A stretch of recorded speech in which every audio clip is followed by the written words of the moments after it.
Bonds are a very common type of investment. In fact, the global bond market is larger than the stock market, with a total value of $142 trillion as of 2024. But for some reason, bonds remain a mystery to a lot of people. So in this video, we will explore precisely what bonds are, the different types of bonds, what risks to be aware of where bonds are concerned, how it may benefit your portfolio, how to select bonds, and the different ways you can invest in bonds. When I started investing, like most people, I thought bonds were very boring. I thought they were things that my parents would buy. But when I started trading bonds for a lot of my wealthy clients, and I realized they had huge investments in bonds, it made me look a little bit closer, but it also completely changed my views of bonds. There are significant differences between the different kinds of bonds you can buy, and there are also different risks and rewards associated with these different bonds. So this is a perfect video for anyone who's new to bond investing or just investing in general. And I'm going to try to keep this super simple. If you're new here, hello and welcome. My name is Jumoke and I am an investment banker turned early 9-to-5 retiree. On this channel, I share some of the strategies that I apply to manage millions of dollars for some of my ultra high net worth clients. We also talk about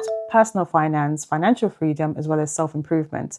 If that sounds interesting to you, do not forget to click the subscribe button if you aren't already subscribed. Hit the notification bell so you do not miss new videos every week. So first off, what is a bond? At a high level, a bond is nothing more than a loan, typically to government or corporations. When you buy a bond, you are essentially loaning money to an entity or an individual for a predetermined time frame in exchange for interest. At the end of that time frame, a year, 3 years, 10 years, you usually get the principal back or your loan amount back. And what makes bonds very interesting is that, similar to stocks, for the most part, a generic bond can be bought or sold. So you aren't locked in for the tenure or the lifetime of the bond. So if you wanted to exit your investment or your position in a bond, you can sell that to someone else. And I'll talk about how to buy a bond later in the video. In the financial markets, bonds are a legally binding contract, which means that if the borrower doesn't pay you back, you are legally allowed to sell their assets to reclaim your funds. And in a company's capital structure, i.e. the way a company is funded or owned, bonds are ranked highest. And this is why, broadly speaking, bonds are considered a lot safer than stocks. With stocks, there isn't a legally binding contract that the stock price must go up or that dividends need to be paid. Dividend payment is completely at the discretion of the company. And with owning stocks, if a company goes bust, you can lose all of your money. In the event of a company going bust or bankrupt, bondholders have priority claims over the assets of a company.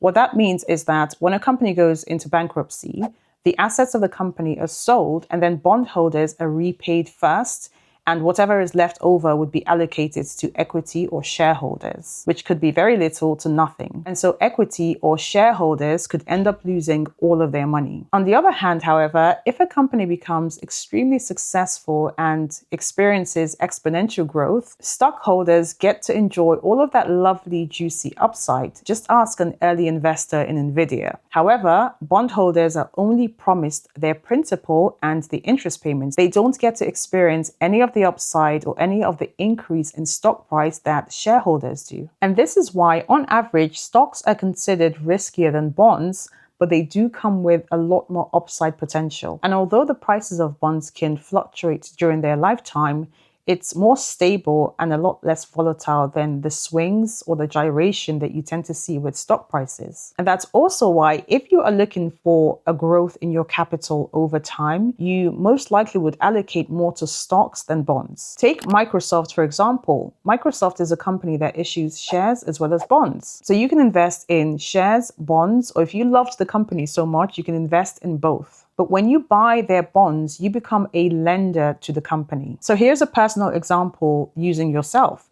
If you were to buy a house and you went to a mortgage provider, the mortgage provider has a legally binding contract with you to provide you with a mortgage, which is a loan. Now, let's say that at the time of taking out the mortgage, your net worth was $100,000. If you became a billionaire overnight, your lender can't turn around and say, well, we'd love to have some of your wealth because we loaned you $50,000 6 months before. Your only obligation to the lender is to repay the amount you've taken out. The same principle applies to bonds. And of course, these two types of investments, stocks and bonds, have their pros and cons. So what are some of the risks that you should be aware of when you think about investing in bonds? Although bonds are considered one of the safest investment types outside of cash, which in itself isn't without risk. For example, in the UK, if you were to deposit more than £85,000 in a bank and the bank was to go bankrupt, your deposits are covered for an amount up to £85,000. Anything after that, unfortunately, you're not covered for. But I digress. With bonds, there are two main types of risks you should be aware of. The first type of risk is called credit risk, and the second type of risk is called interest rate risk. Credit risk is simply the risk of a default,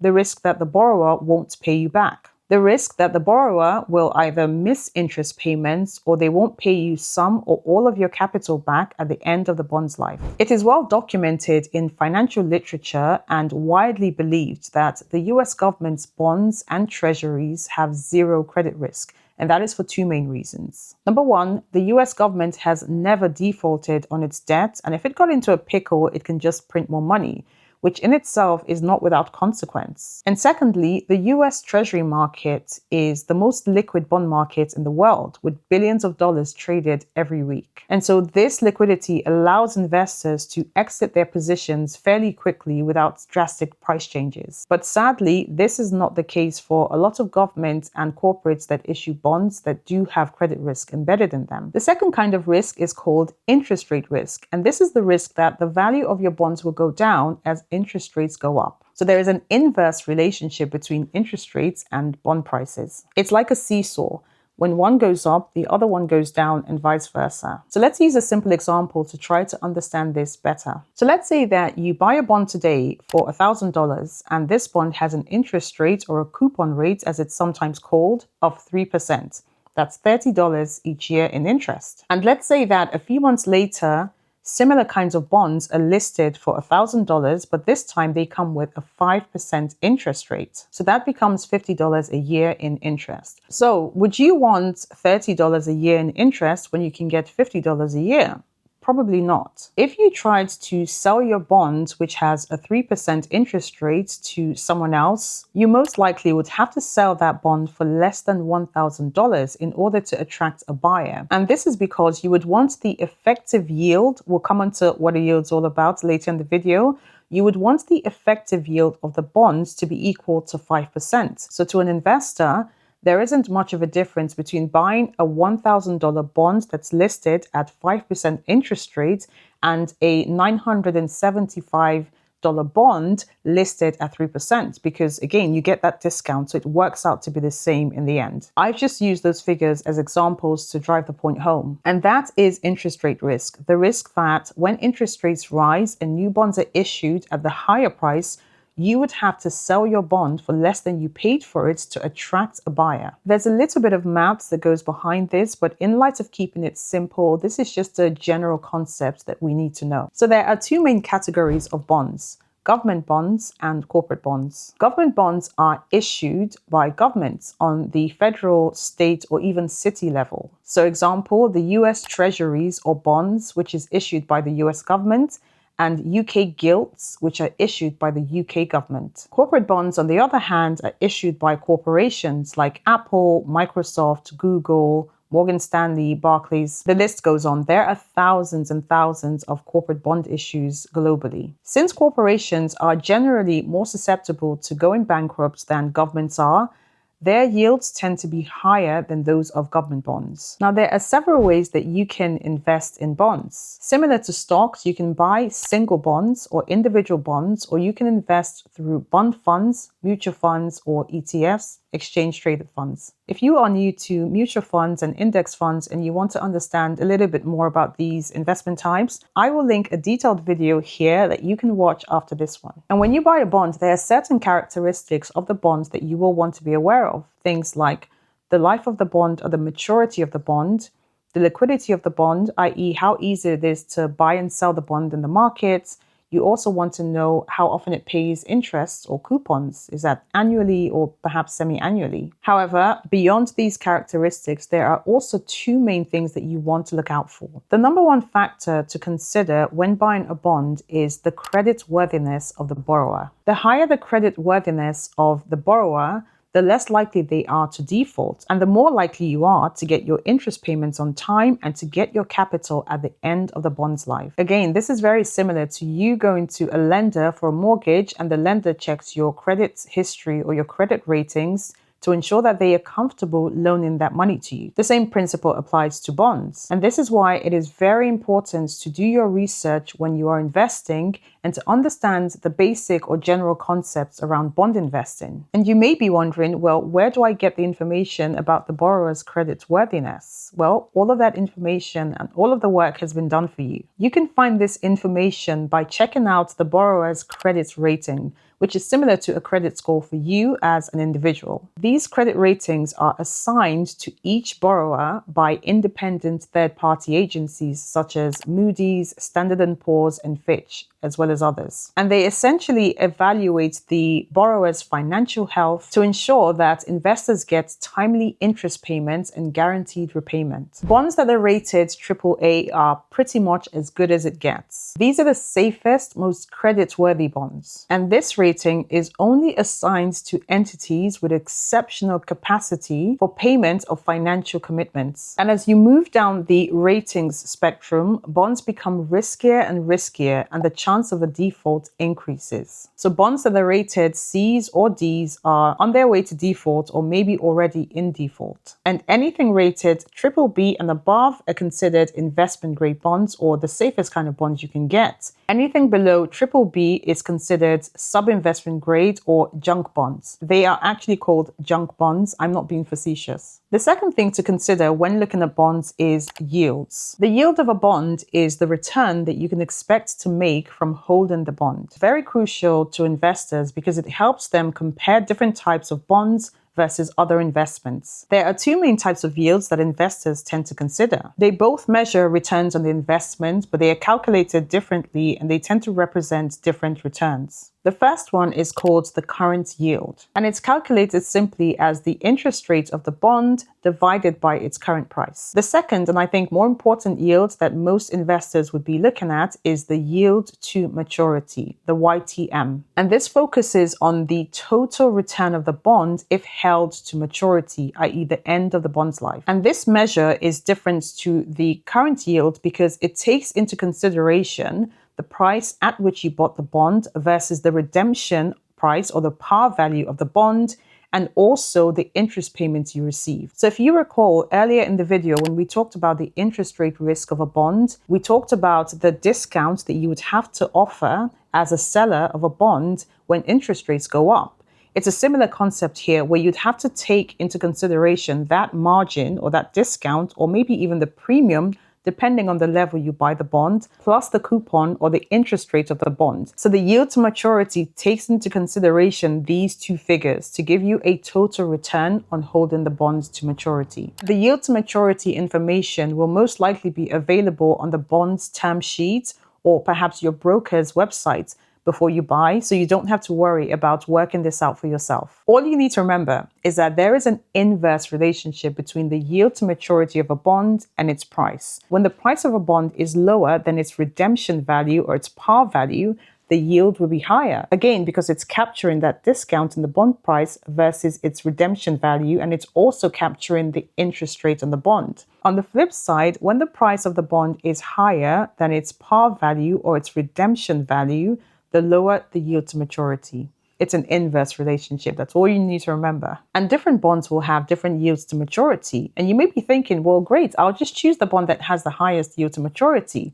Unfortunately, it's not that simple. You see, bonds that are higher yielding or higher yielding bonds tend to be more risky. And as you move down the ratings spectrum, bond yields tend to be higher, but so does riskiness. And this is because the issuer or the borrower has to sweeten the deal in order to attract investors who would be willing to take the risk on lower credit rated bonds. So if you see a bond yielding 15 to 20%, for example, don't get too excited. You need to take a much closer look at the borrower to ensure that they are financially healthy, they aren't in financial distress, which could eventually lead to bankruptcy. So for example, the Turkish 10-year government bond yield is currently over 31%.